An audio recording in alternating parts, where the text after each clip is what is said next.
The morning shift at Rose's Cafe always started the same way. The smell of fresh coffee mixing with the scent of bacon on the griddle. The sound of the old cash register that needed fixing but somehow kept working. And Maya, standing behind that worn counter, tying her apron for what felt like the 1,000th time. She was tired. Not the kind of tired you feel after a bad night's sleep. The deep kind.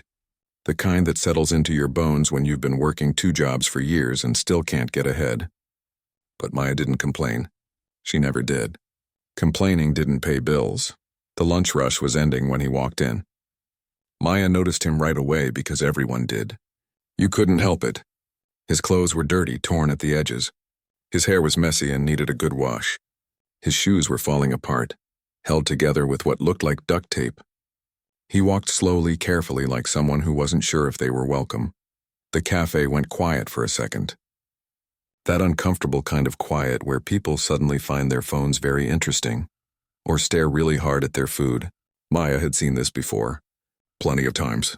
The city had a lot of homeless people, and most businesses in the area didn't want them around. Bad for business, the owners always said. The man stood at the counter looking up at the menu board. His eyes moved across the prices, and Maya could see him doing the math in his head. She'd done that same calculation herself many times, counting pennies, figuring out what you could afford versus what you actually needed. "Can I help you?" Maya asked, keeping her voice friendly. She made sure to look him in the eyes, not at his dirty clothes or his worn-out shoes. Her mama had taught her that. Everyone deserves to be seen as a person, no matter what they're wearing. "Yes, thank you." His voice was soft but clear, polite. "I'd like a coffee, please, black, and maybe—" He paused, looking at the sandwich menu again. "And a turkey sandwich, if that's all right." "Of course," Maya said, writing it down. "Anything else?" He shook his head. "No, that's perfect." "Thank you," Maya rang it up. "That'll be $12.47. The man reached into his pocket. Then the other pocket. His hands moved faster, checking his jacket, his pants. Maya watched his face change. She'd seen that look before, too. That moment when you realize you've made a mistake. When you thought you had money, but you don't.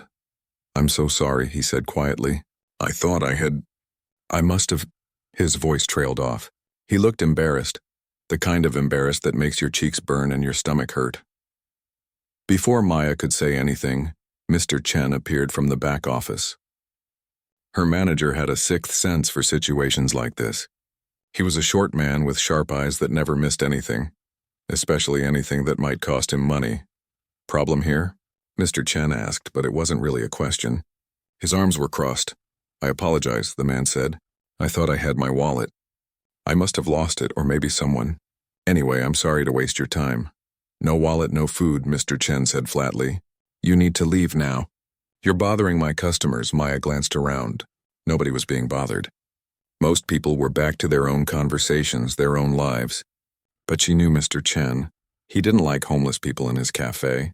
He'd made that clear many times. "I understand," the man said. He nodded, accepting it with a dignity that made Maya's heart hurt. "I'm sorry again."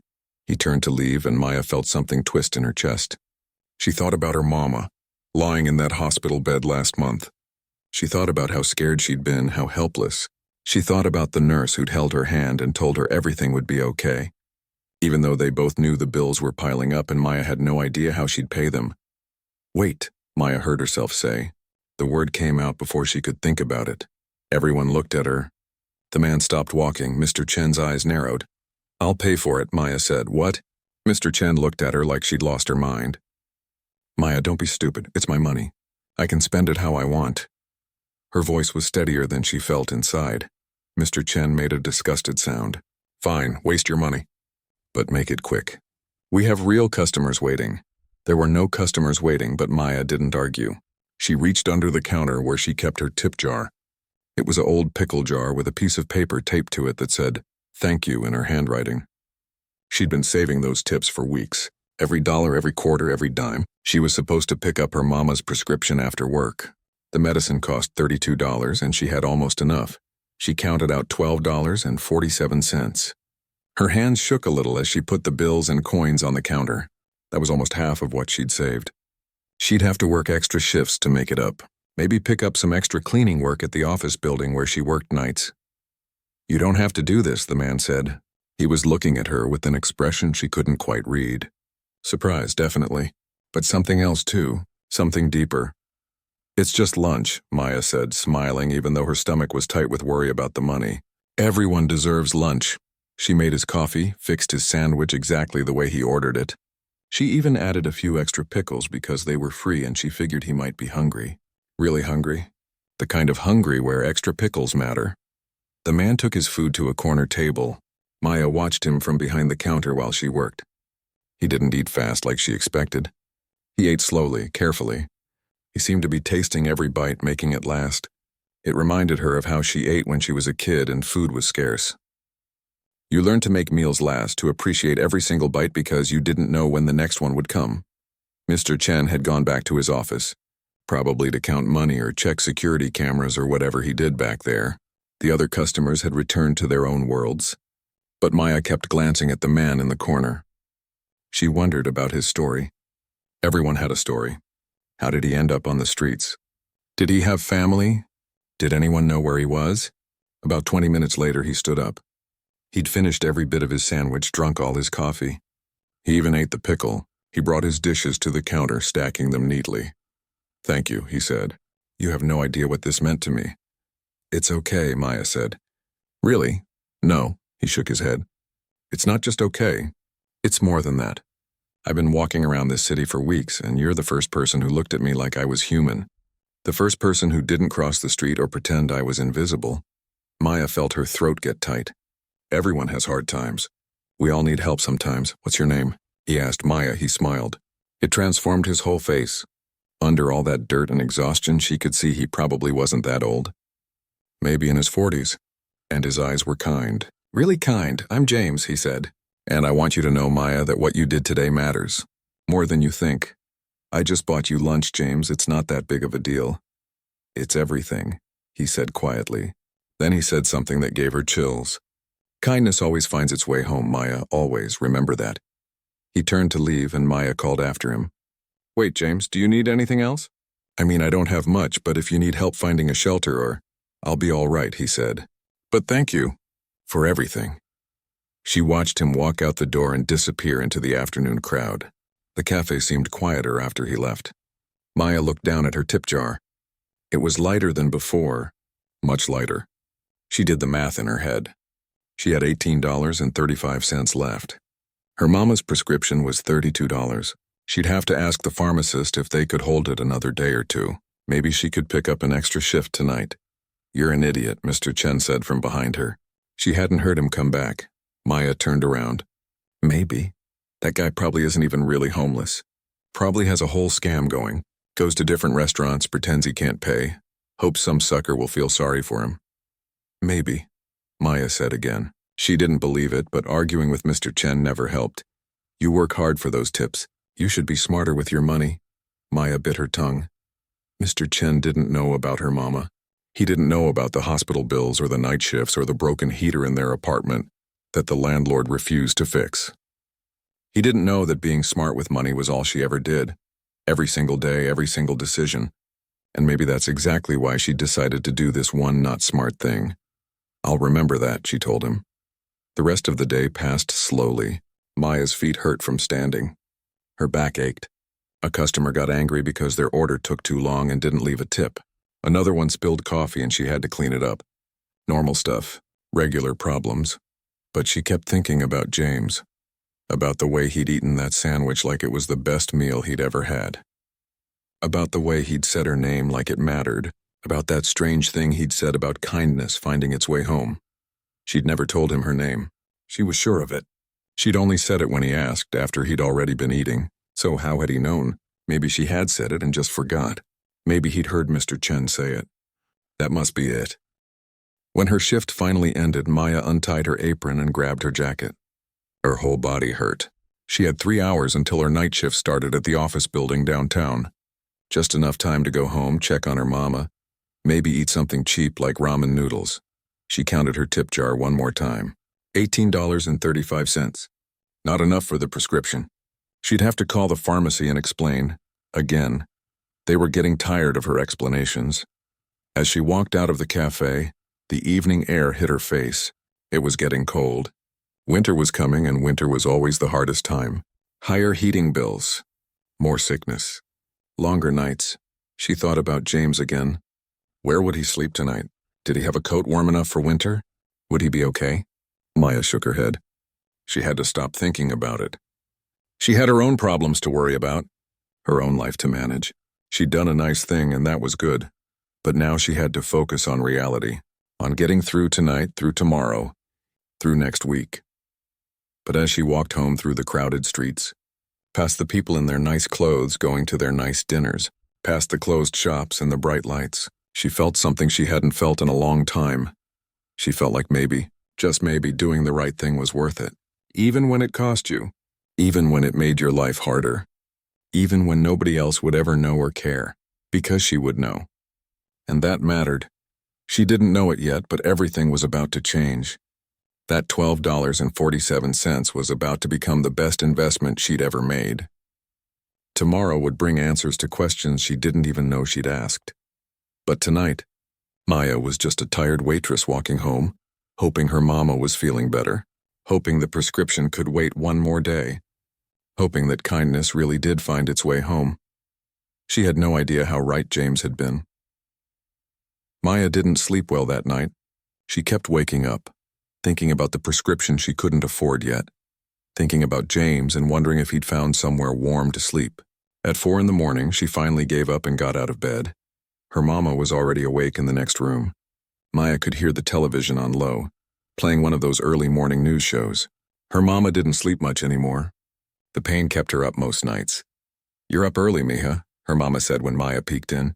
"Couldn't sleep. You want some tea?" Always. They sat together in the tiny kitchen, drinking tea that had been reused 3 times because they couldn't afford to waste anything. Her mama didn't ask about the prescription. She knew Maya would get it when she could. That's how their life worked. Everything happened when it could happen, not when it should happen. "You look worried," her mama said, "just tired." "It's more than that. I know my daughter." Maya sighed. She told her mama about James, about the $12.47, about the strange feeling she'd had when he left. Her mama was quiet for a moment. Then she reached across the table and squeezed Maya's hand. Her grip was weak, weaker than it used to be, but the love in it was strong. "You did the right thing," her mama said. "Money comes and goes. But who we are, how we treat people, that's forever. Even when we can barely afford it." Especially then. Maya had to leave for work at 5:30. The morning shift at Rosa's Cafe started at 6, and she needed time to walk there. The bus cost $2 each way, and walking saved $4 a day. $20 a week. Almost $100 a month. Every penny counted. The streets were still dark when she left. The city had a different feel this early, quieter, colder. She passed the usual people. The man who collected cans from trash bins. The woman who slept in the doorway of the closed bank. The teenager who she suspected ran away from home and was too proud to ask for help. Maya reached the cafe just before 6. She unlocked the door, turned on the lights, started the coffee machines. The routine was automatic. She'd done it so many times she could probably do it with her eyes closed, but something felt different today. She couldn't explain it. Just a weird feeling in the air. Mr. Chen arrived at 6:30, same as always. He grunted a greeting and went straight to his office. That was normal. What wasn't normal was that he came back out 5 minutes later with a strange look on his face. "Did you touch anything in my office?" he asked. "No, I never go in there." "You know that." He stared at her for a long moment, then went back inside without another word. Maya shrugged and continued setting up. Whatever was bothering him wasn't her problem. The first customers started arriving around 7. The regulars. Old Mr. Peterson, who always ordered 2 eggs over easy and wheat toast. The nurses from the hospital across the street who needed coffee before their shifts. The construction workers who loaded up on breakfast before heading to their job sites. Everything was normal. Completely normal until 8:15. That's when Maya noticed the cars. Expensive cars. Really expensive cars. A black Mercedes pulled up in front of the cafe. Then a silver BMW. Then some kind of sports car she didn't even recognize. In all her years working here, she'd never seen cars like that in their neighborhood. The construction workers noticed too. They were looking out the window making comments about how much those cars probably cost. "Someone's lost," one of them joked. GPS must have sent them to the wrong part of town, but the people didn't look lost. They got out of their cars and stood on the sidewalk, checking their phones, looking at the cafe. They were all dressed in business suits, expensive ones, the kind of clothes Maya had only seen in magazines or on TV. "What's going on?" she asked Mr. Chen, who had come out of his office again. His face was pale. Actually pale. Maya had never seen him look like that before. "I don't know," he said, but his voice shook a little. Then another car pulled up. This one was even fancier than the others. A sleek black car with tinted windows. A driver got out first, walked around, and opened the back door. And James stepped out. Maya's coffee pot slipped in her hand. She caught it just before it fell, but coffee sloshed everywhere. She didn't notice. She was staring at the man getting out of that car. It was James. She was sure of it. Same face, same kind eyes. But everything else was different. Completely different. He wore a suit that probably cost more than Maya made in 6 months. Maybe a year. It was perfectly tailored. A dark gray that looked almost black. His hair was clean and styled. His shoes were polished leather that caught the morning light. He looked like he'd stepped out of a business magazine. "Oh no," Mr. Chen whispered beside her. "Oh no, oh no, oh no, what?" "Who is that?" But Mr. Chen didn't answer. He rushed to the door, straightened his shirt, tried to fix his hair. Maya had never seen him move so fast. James walked into the cafe and the whole place went silent. Every single person stopped talking, stopped eating, stopped everything. The construction workers' mouths literally hung open. James looked around the cafe slowly, taking everything in. Then his eyes found Maya behind the counter. He smiled. That same gentle smile from yesterday. "Hello again, Maya," he said. His voice carried through the silent cafe, clear and confident. "We need to talk." Maya couldn't move, couldn't speak. Her brain was trying to make sense of what she was seeing, but nothing made sense.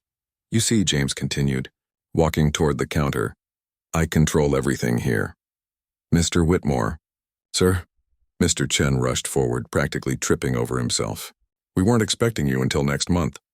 The inspection wasn't scheduled until—" "Plans changed," James said, cutting him off. But his eyes never left Maya's face. "I decided to come back early, Mr. Whitmore." The name hit Maya like a truck. James Whitmore.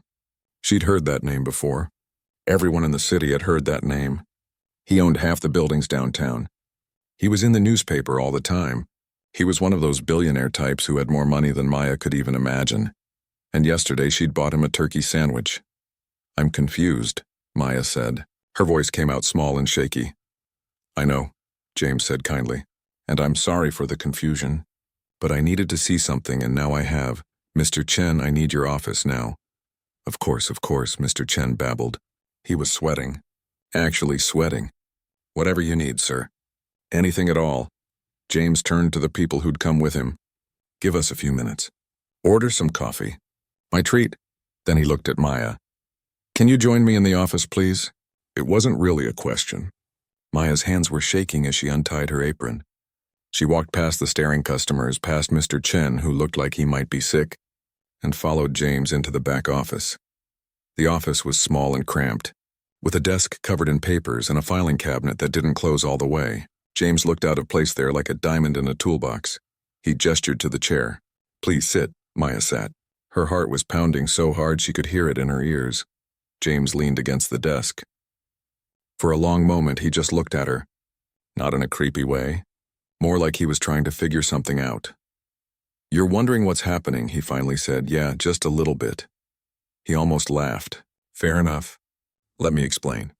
My name is James Whitmore. I own this building. I own this cafe. I own 12 other buildings in this city, with over 200 tenants and businesses." Maya nodded slowly. She knew some of this from the news. "About 2 months ago, I started getting complaints. Anonymous complaints. People saying their landlords were charging extra fees. Employees saying their bosses were stealing from their paychecks. Tenants saying they were being threatened if they complained about repairs." He paused and his face got hard for a second. "I don't tolerate that. Not in my properties. So I decided to find out what was really happening. But I couldn't do it as myself. As James Whitmore, billionaire owner, everyone would be on their best behavior. They'd lie. Cover things up. I needed to see the truth. Maya's brain was starting to catch up. So you pretended to be homeless? Yes. For the past month, I've been going to different properties, seeing how people treat someone they think has nothing, someone they think doesn't matter. His voice got quiet. It's been eye-opening, and mostly disappointing, but why? Maya asked. I mean, I get testing people, but that seems really extreme. James was quiet for a moment. When he spoke again, his voice was different, softer, more personal. My father built this company, started with nothing. He was an immigrant, came here with $5 in his pocket and a dream. He worked construction, saved every penny, bought his first building when he was 40. By the time he died, he had 30 properties. He looked down at his hands, but he never forgot what it was like to be poor, to be hungry, to be invisible. He used to tell me, James, money doesn't make you better than anyone. It just makes you more responsible. He said that the measure of a person isn't how they treat their equals. It's how they treat people who can do nothing for them. Maya felt tears prickling her eyes. She understood now, at least part of it. He died 3 years ago, James continued, and since then I've been running the business. But somewhere along the way I lost touch. I got comfortable. I trusted the wrong people to manage things. I let the business become just about money instead of about people. He looked up at her. Yesterday I came into this cafe. I was hungry, exhausted. It was my last test, and I'd almost given up hope. At every single property and every single business, people either ignored me or treated me like trash. Some were actively cruel. I watched your manager, Mr. Chen, throw out 3 homeless people last week. I watched him yell at an elderly woman who spilled her coffee.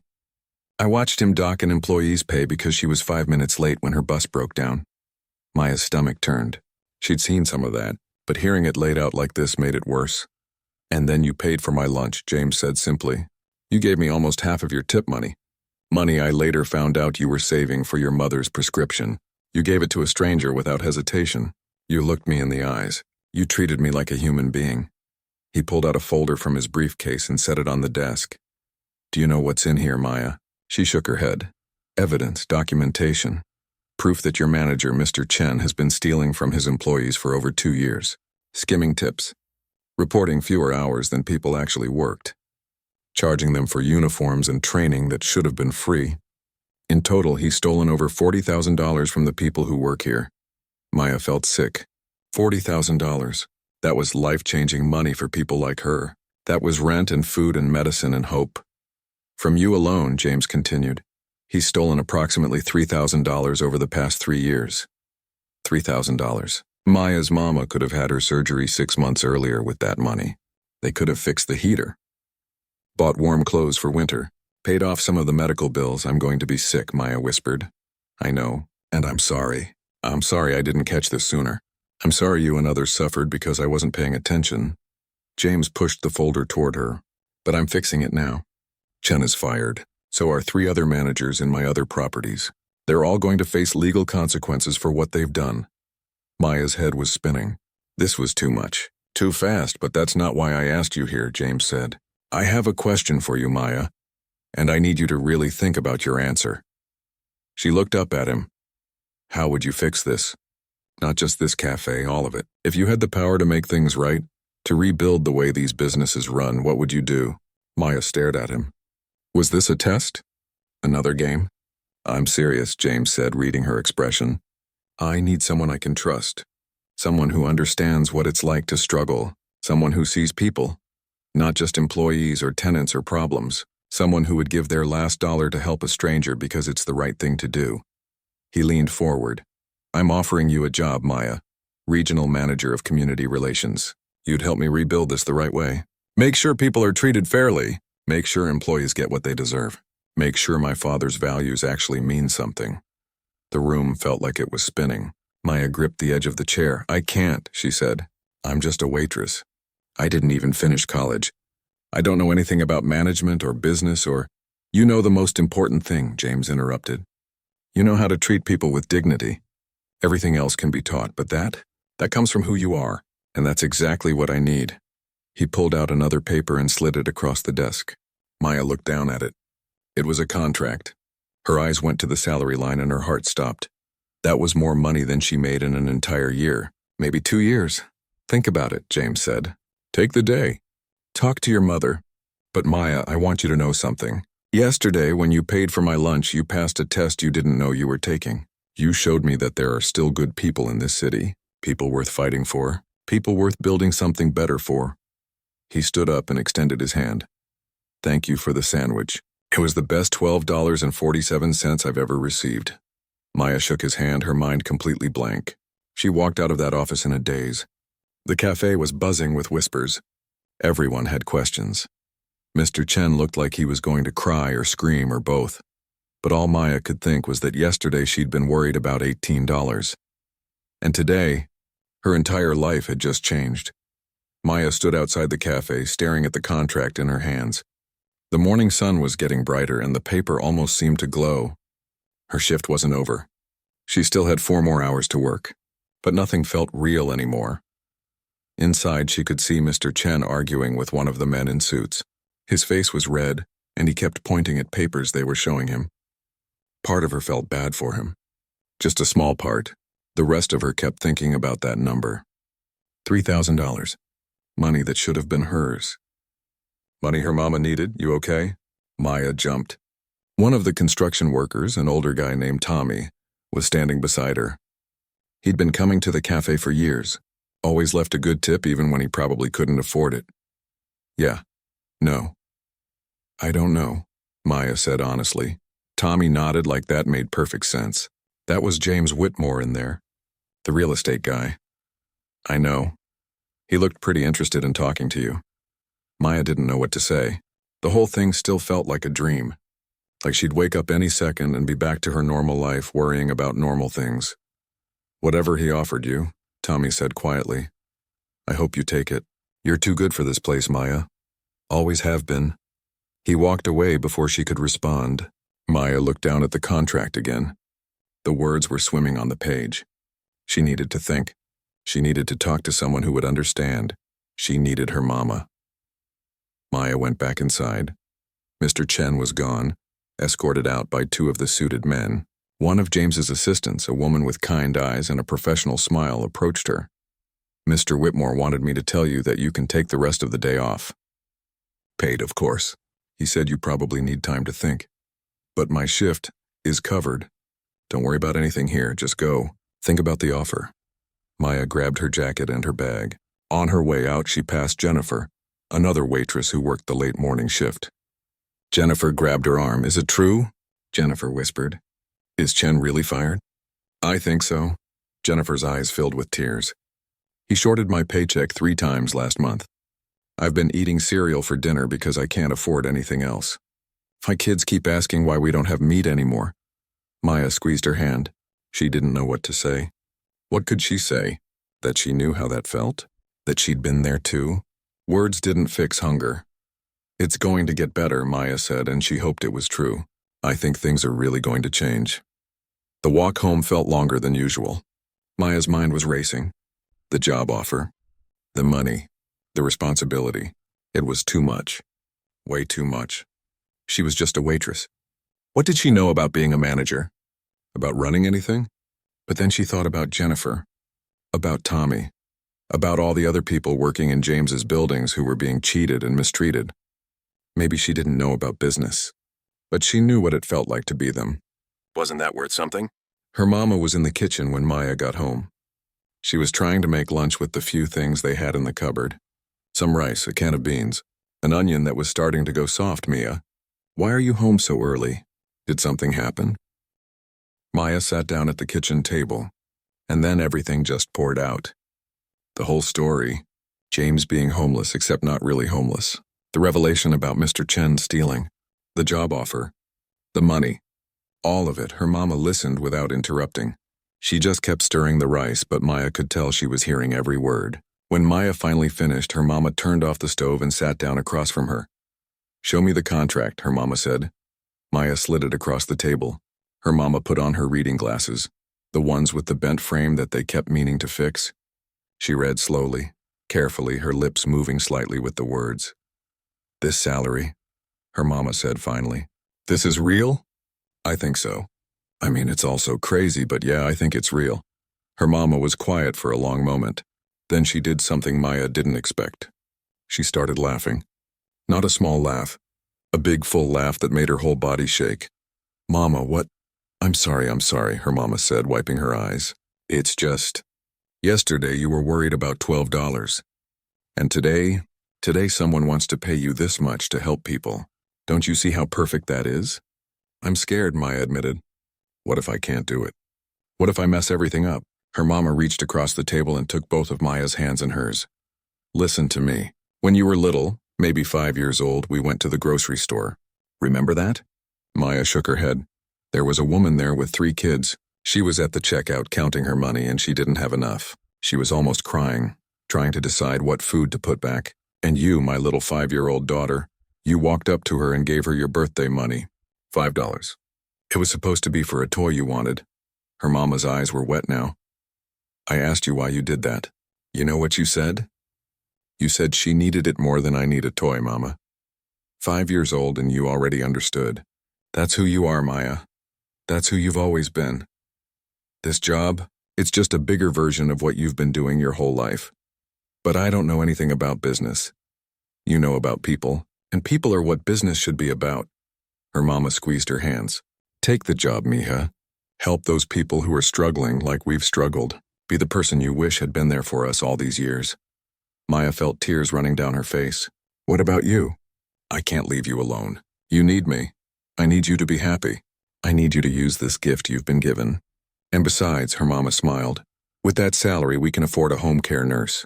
Maybe even that surgery the doctor mentioned." The surgery. Maya had almost forgotten about that. The doctor had said it could help with her mama's pain, maybe even help her walk better.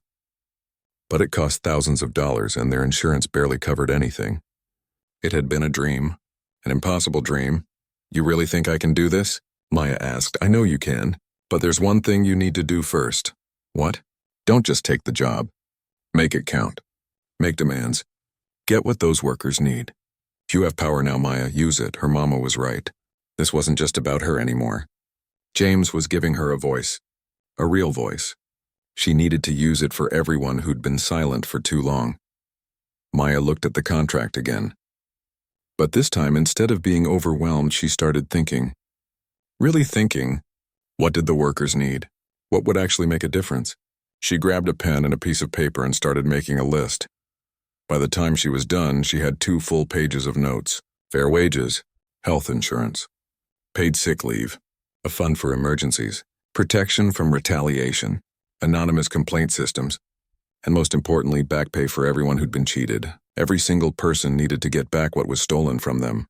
"You're going to show him this?" her mama asked, reading over her shoulder. "Yeah, and if he says no to any of it, I'm not taking the job." Her mama smiled. "That's my daughter." Maya called the number on the contract. A secretary answered, and when Maya said her name, immediately put her through to James. "Maya," he said, and she could hear the smile in his voice. "Have you made a decision?" "I have questions first." "And conditions." There was a pause. "Then I'm listening." Maya took a deep breath and started going through her list. She expected him to interrupt, to argue, to tell her she was asking for too much. But he didn't. He just listened. When she finished, the silence on the other end of the phone stretched out. Maya's heart was pounding. She'd blown it. She'd asked for too much. He was going to take back the offer, and "When can you start?" James asked. "What?" "Everything you just said. It's perfect. It's exactly what we need to do. So when can you start?" Maya couldn't believe what she was hearing. "You're agreeing to all of it?" "Yes, the back pay, the insurance, the emergency fund, all of it." "Maya, this is why I wanted you for this job. You're thinking about the things I should have been thinking about all along." "I need one more thing," Maya said, surprising herself. "Name it."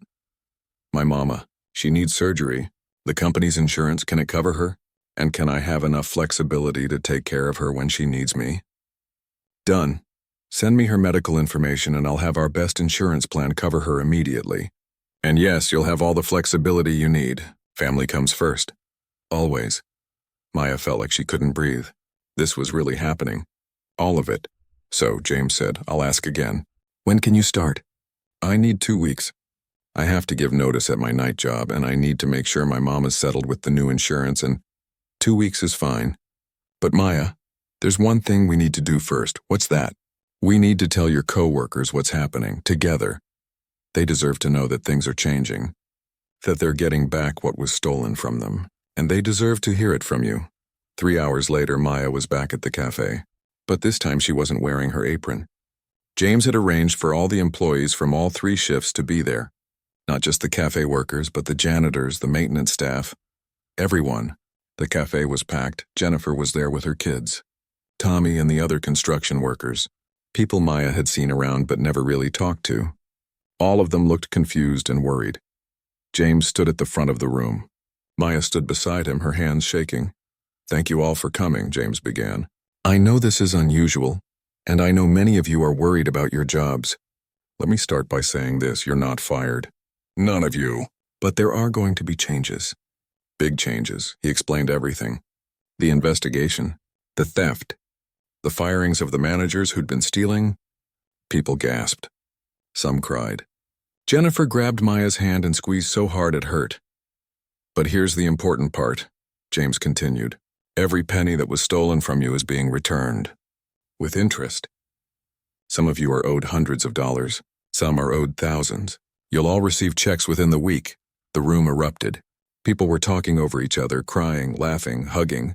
Tommy was actually crying, big tears running down his weathered face. James held up his hand for quiet. "There's more. Starting immediately, everyone gets a raise. Everyone gets health insurance. Real health insurance, not the bare minimum. Everyone gets paid sick leave and personal days. And we're establishing an emergency fund for when life throws you a curveball and you need help." People were staring at him like he'd grown a second head. This didn't happen. Not to people like them. Not in real life. "I know this seems too good to be true," James said. "But I promise you it's real. And the person who's going to make sure it stays real is someone you all know." He gestured to Maya. "Maya is going to be our new regional manager of community relations. She's going to be your voice, your advocate. When something isn't right, you go to her. When you need help, you go to her. And I promise you she'll listen, because she's been where you are. She knows what it's like." Everyone turned to look at Maya. She felt her face get hot. Jennifer started clapping. Then Tommy, then everyone. The whole room was clapping and cheering. For her. For all of them. Maya stepped forward, her voice shaky but determined. "I'm not going to lie to you. I'm scared. I've never done anything like this before. But I promise you one thing. I promise that I will fight for you. Every single day. The way I wish someone had fought for me all these years." She looked around the room at all those faces. People who'd been invisible for so long. "We matter," she said. "All of us. And it's time the world started treating us like we do." The cheering got louder. People rushed forward to hug her, to thank James, to celebrate. Maya felt overwhelmed, but this time in a good way. Later, when everyone had left and the cafe was quiet again, James turned to Maya. "You ready for this?" Maya thought about her mama at home, probably praying for her. She thought about Jennifer's kids who might finally get to eat something other than cereal. She thought about that 5-year-old girl who'd given away her birthday money because someone else needed it more. "Yeah," she said. "I'm ready," James smiled. "Good, because tomorrow we start changing everything." And for the first time in her life, Maya believed that change was actually possible. Maya's first day in her new office felt like stepping into someone else's life. The building was downtown, all glass and steel and polished floors that squeaked when you walked on them. Her office was on the 7th floor with a view of the city. A real office with her name on the door. She stood in the doorway for a full minute just staring. There was a desk, a computer, a bookshelf. Even a plant in the corner, though she had no idea how to keep it alive. Pretty different from the cafe, huh? Maya turned to see a woman about her age holding 2 cups of coffee. She had dark hair pulled back in a ponytail and wore jeans with a blazer. Not as formal as the other people Maya had seen in the building. "I'm Rita," the woman said, handing her one of the coffees. "I'm in marketing. James told me you might need a friendly face on your first day." "Thank you," Maya said, grateful. "I definitely do." Rita smiled. "Don't worry. Everyone's first day here is overwhelming. But James is good people. He really cares about getting things right. And from what I heard, you're exactly who we need." They sat in Maya's new office, and Rita explained how things worked, where the cafeteria was, how to use the computer system, who to call if she needed anything. Normal stuff, but Maya listened like her life depended on it. "So," Rita said after a while, What's your first move? James gave you a lot of power. What are you going to do with it? Maya had been thinking about that for 2 weeks straight. She pulled out a notebook, the same one where she'd written her list for James. I want to visit every property, every building. Talk to the tenants, the employees, the people who work in the shops and restaurants. I need to know what's really happening, not just what reports say. Rita nodded slowly. That's a lot of buildings. A lot of people. I know, but I can't help them if I don't know them. Fair enough. Want some company? I grew up in this city. I know it pretty well. Maya felt a weight lift off her chest. Really? You'd do that? Sure. Beats sitting at my desk writing copy for apartment listings. This sounds way more interesting. They started the next day. The first building was in the north part of the city, an apartment complex with 75 units. The outside looked okay, but Maya had learned that outsides could lie. The building manager, a woman named Carol, seemed surprised to see them. Even more surprised when Maya said she wanted to talk to tenants. Is there a problem? Carol asked nervously. No problem, Maya said. We're just checking in. Making sure everyone's happy. Carol relaxed a little. Oh, well, everything's fine here. No complaints. But when Maya and Rita started knocking on doors, they heard a different story. Mrs. Chen on the 3rd floor had been waiting 5 months for her heater to be fixed. The Ramirez family on the 5th floor had mold in their bathroom that kept coming back. A young couple on the 2nd floor had asked about the security deposit they were supposed to get back 6 months ago and kept getting the runaround. Maya wrote it all down. Every complaint. Every problem. Every broken promise. These are all things Carol should have handled, Rita said as they left the building. I know. Maya's jaw was tight, but she didn't, so we will. They visited 3 more buildings that week. The pattern was the same everywhere. Managers who said everything was fine. Tenants who told a different story. Small problems that had become big problems because nobody listened. But it wasn't all bad. At one building, Maya met a manager named Vincent who actually seemed to care. His building was older, but it was clean. The tenants smiled when they saw him. When Maya asked if there were any problems, Vincent pulled out a notebook just like hers. I keep a list, he said. Things that need fixing, things that need attention. I send reports every month, but I don't always get the budget I need to fix things. Maya looked at his list. New playground equipment for the kids. Better lighting in the parking lot. Repairs to the community room where tenants held meetings. You'll get your budget, Maya told him. I'll make sure of it. Vincent's eyes got wet. Really? Because these people, they deserve better. They pay their rent on time. They take care of their homes. They just need someone to take care of them too. That night, Maya stayed late at the office making lists of her own. Every building she'd visited, every problem she'd found, every manager who needed to be replaced and every manager who deserved support. James stopped by her office around 8. You're here late, he said. So are you. He smiled. Fair point. How's it going? I heard you've been doing visits. It's worse than I thought, Maya admitted. Not everywhere, but in a lot of places. People are struggling and nobody's listening to them. James sat down across from her. What do you need? Money, time, and the authority to fire people who aren't doing their jobs. You have all 3. Use them. Maya looked at him. Just like that? Just like that. Maya, I hired you because you care about people, because you see them. I trust your judgment. If someone needs to go, they go. If something needs to be fixed, we fix it. Whatever it takes. After he left, Maya sat in her office looking out at the city lights. Somewhere out there were families struggling to stay warm. Kids who needed safe places to play. People who just wanted someone to listen. She picked up her phone and called her mama. How's the fancy new job? Her mama asked. Scary, overwhelming, but good, I think. How are you feeling? Better. The new medicine is helping. And knowing you're out there helping people, that makes me feel even better. They talked for a while about nothing and everything. When Maya hung up, she felt stronger. Ready.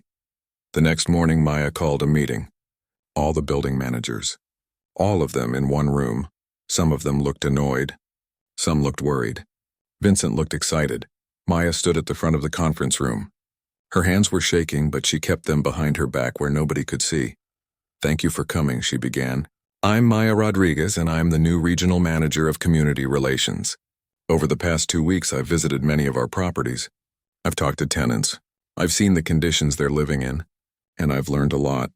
She pulled up a slideshow on the screen. Pictures of broken heaters, moldy bathrooms, dangerous staircases, broken playground equipment. This is unacceptable. These people trust us. They pay rent. They follow the rules. And in return, we're supposed to provide them with safe, clean, livable homes. Many of you are not doing that. The room was silent. Carol, the manager from the first building, was staring at her lap. But I also met managers who are doing amazing work with limited resources, who care about their tenants, who keep detailed records of problems and actually try to solve them. She nodded to Vincent, who looked surprised. Here's what's going to happen. Every property will be inspected by an independent company. Every complaint will be investigated. Any manager who's been neglecting their duties or worse, taking advantage of tenants, will be let go immediately. Someone raised their hand. An older man Maya hadn't met yet. And what about those of us who've been asking for budget increases for years and getting denied? That changes today. Send me your reports. Tell me what you need. If it's legitimate, you'll get it. But I need you to be honest. I need you to care about the people living in your buildings as much as you care about your paycheck. Another hand went up, a younger woman. What if tenants have complaints about us? Even if we're doing our best? Then we listen, Maya said simply. We investigate. We make sure the complaint is fair. But if it is, we fix the problem. Nobody's above accountability. Not the managers, not me. Not even Mr. Whitmore. After the meeting, several managers approached her. Some wanted to argue. Some wanted to thank her. Vincent waited until everyone else had left. You're going to make a lot of enemies, he said quietly. I know. But you're also going to help a lot of people. Thank you for that. Over the next month, things moved fast. 6 managers were fired. 2 quit before they could be. Maya hired new people, but carefully. She interviewed them herself. Asked them about their values, not just their experience. She promoted Vincent to senior building manager, overseeing 3 properties instead of 1. The independent inspections revealed problems even Maya hadn't known about. Electrical issues, plumbing problems, code violations. James didn't flinch at the cost to fix everything. He just asked Maya to prioritize based on safety, but the best part was the tenants. Mrs. Chen got her heater fixed. The Ramirez family got their mold remediated and their bathroom completely renovated. The young couple got their deposit back with interest and an apology. Maya started a hotline. A number tenants could call if they had problems. Rita helped her set it up, and they hired 2 people just to answer calls and track issues. The calls came in fast. Some were complaints. Some were thank yous. Some were people who just wanted to be heard. One evening, Maya got a call transferred to her cell phone. It was a woman named Linda who lived in one of the buildings on the east side. I don't have a complaint, Linda said. I just wanted to say thank you. My son is disabled, and we've been on a waiting list for an accessible apartment for 2 years. Today, your office called and said one opened up. We can move in next week. Maya felt tears in her eyes. I'm so glad we could help. You don't understand, Linda said, her voice breaking. We were about to give up. We were looking at moving out of the city, away from his doctors, his therapists, his school. This apartment, it means we can stay. It means he can keep getting the help he needs. You saved us. After she hung up, Maya sat in her car and cried. Good tears. The kind that come when you realize you're making a real difference. But not everyone was happy. Maya started getting pushback from some of James's business partners. People who thought she was